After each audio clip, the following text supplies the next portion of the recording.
Good evening, everyone. It's Debbie from Debbie's Home Place. How is everybody doing this evening?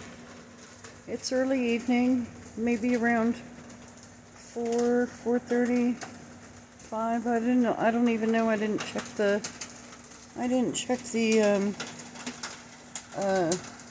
time. But anyway, I'm feeling way better. Still not 100% yet. Ooh. Sitting out here under the lean-to with the thunder, and I guess this is the first series of storms coming through. We're supposed to get some tonight. After midnight is when the worst is going to come. It's pretty gnarly. You can't really tell that much, but it's gnarly.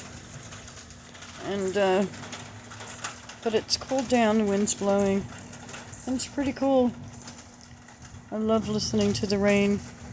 It's just a light, steady rain. But anyway, just wanted to touch base. Hope you're all okay. God bless you, and I'll catch you on the next one. Alright, bye.